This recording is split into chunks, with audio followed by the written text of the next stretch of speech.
Let's kick off this explainer with an incredibly moving story. Today, we're diving straight into a really fascinating corner of the ISC Rhapsody syllabus to explore a deeply human intersection, the collision of poetry and clinical spaces.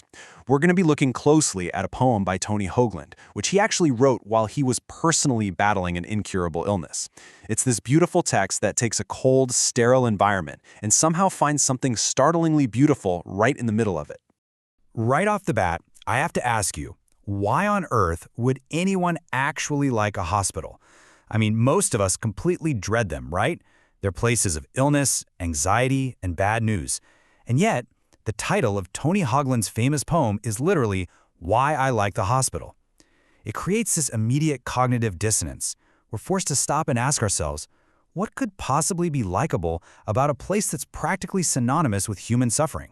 Section 1. Poetry in Strange Places.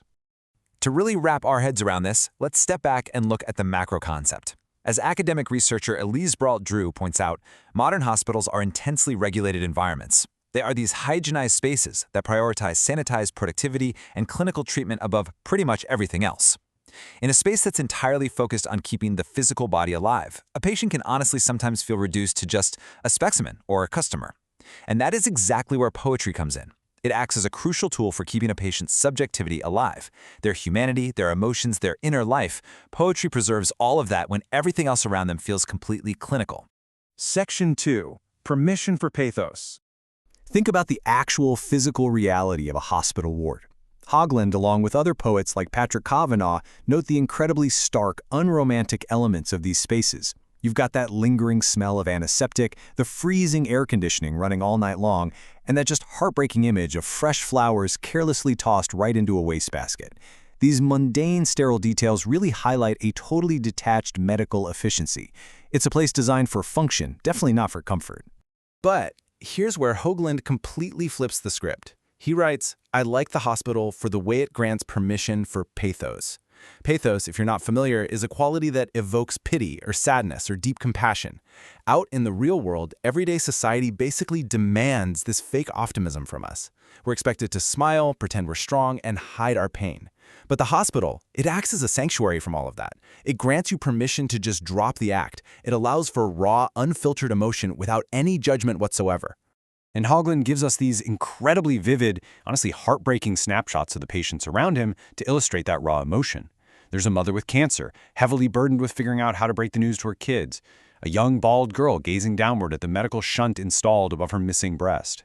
An elderly woman, described as a crone, walking in pajamas with an IV pole. The hospital just totally strips away the illusions of everyday society and exposes our shared human fragility. Literally everyone there is vulnerable, and more importantly, everyone is allowed to be. Section 3. Tallying up the days. Imagine walking into the waiting area now. Hoagland observes people sitting in these cheap plastic chairs, breaking out notebooks to invent what he calls a complex scoring system. Picture this metaphorical ledger, times I acted like a fool on the left, facing off against times I acted like a saint on the right. When people are confronted with their own mortality, they instinctively start evaluating their past choices. It's a really striking visual of how illness forces us to take a serious moral inventory of our time on Earth. Section 4. The Long Prairie. But you have to remember, this deep self-reflection isn't happening in a bustling social setting. There's this one simile that I really want you to take in. He describes, quote, each sick person standing in the middle of a field like a tree wondering what happened to the forest. Wow. I mean, that perfectly captures the vast, isolating experience of waiting endlessly for test results or for recovery. When you're severely ill, you feel so incredibly separated from the rest of moving, healthy society. It's like the forest just moved on without you, and you're left entirely alone in this field. So the crucial point here is this concept of forced intimacy. Hoagland calls it the forced intimacy of the self with the self. Severe illness removes all those modern distractions we usually use to hide from ourselves.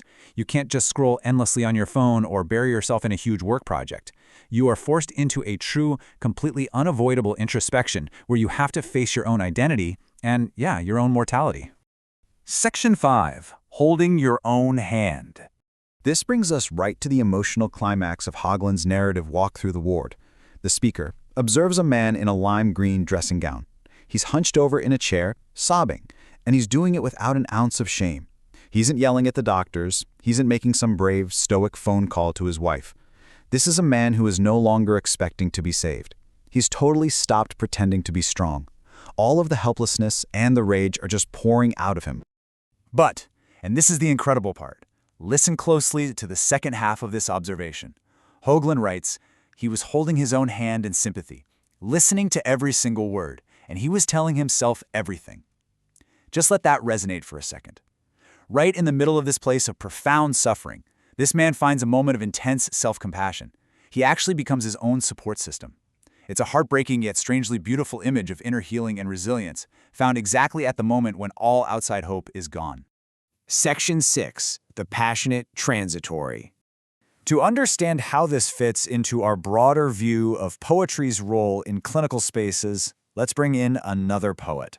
Much like Hoagland, Patrick Kavanagh wrote a poem simply titled The Hospital, where he admits he actually fell in love with a functional ward. He notes the square cubicles, the plain concrete, the wash basins, things he literally calls an art lover's woe. You see, neither of these poets is romanticizing the physical space. They're attaching themselves to the stark, highly functional reality of it because of what happens inside that reality.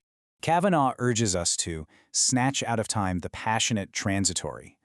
The core argument from both of these incredible writers is that love, attention, and art can sanctify even the most joyless, utilitarian places imaginable. The hospital actually becomes a canvas for extraordinary human connection. It takes this ordinary, clinical pain and transforms it into a shared human experience that is absolutely worth recording. Hoagland liked the hospital because it was literally the only place he felt allowed to be entirely human, fragile, scared, and completely honest. Which leaves us with a pretty big question for you to take away from this explainer today. In a society that is constantly demanding fake optimism and relentless strength, where do you find your own permission to be truly vulnerable? Do you already have a sanctuary, or does it take a full-blown crisis to force the issue? Think about that for a while. Thanks so much for joining me today, and keep questioning the world around you.